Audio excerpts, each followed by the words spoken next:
It's a harsh truth, but one we can't escape. Life is full of pain. But here's the twist. Pain isn't just a curse.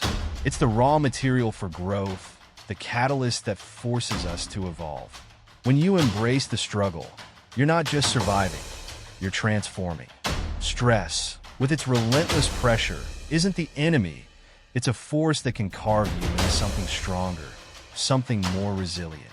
Stress is as old as humanity itself, a primal response designed to keep us alive. In ancient times, it was the rush of adrenaline that allowed our ancestors to outrun predators or hunt for food. Today, it's the same system that kicks in when you're running late for a meeting or dealing with an overwhelming workload. The difference? Our bodies haven't quite caught up with the fact that modern stressors aren't usually life-threatening. But the consequences can be just as severe, manifesting in anxiety, depression, and even chronic diseases. Numbers don't lie. According to the American Psychological Association, nearly 77% of people regularly experience physical symptoms caused by stress. Around 48% feel their stress has increased over the past 5 years. It's not just a personal issue, it's a global epidemic. The key to managing stress lies in understanding it. The ancient Stoics knew this well. As Marcus Aurelius wrote, "You have power over your mind, not outside events. Realize this, and you will find strength." It's not about avoiding stress. It's about mastering it, using it as a tool rather than letting it use you. Think about the last time you faced a significant challenge. Maybe it was a tight deadline at work, a conflict in a relationship, or a personal loss. How did you respond? Did you let the stress consume you, or did you channel it into action? The difference between those who thrive and those who crumble under pressure often comes down to this choice. Stress, when managed correctly, can become a source of immense power. Take Thomas Edison, for example. After his factory burned down in 1914, destroying much of his life's work, he famously said, "Thank goodness all our mistakes were burned up. Now we can start fresh again." Edison didn't let the devastation paralyze him.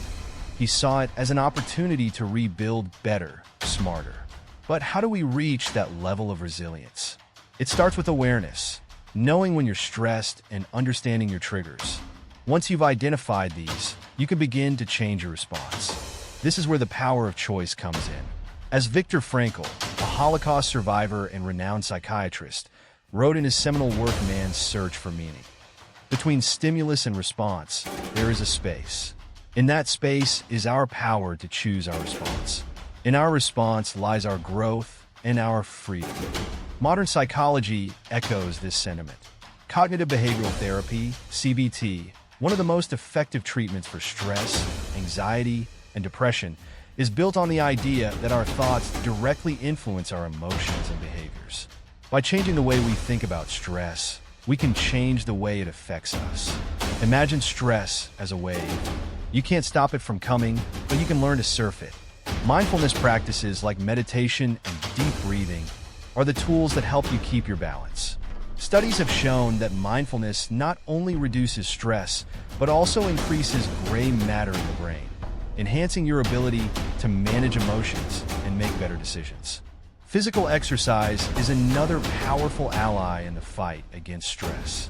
When you exercise, your body releases endorphins, natural mood lifters that help you feel more relaxed and focused. Even a simple walk in the park can significantly reduce cortisol levels, the hormone associated with stress. And let's not forget the importance of connection. Humans are social creatures. We thrive on relationships.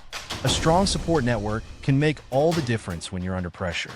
Studies have shown that people with close friendships are better at coping with stress and live longer, healthier lives.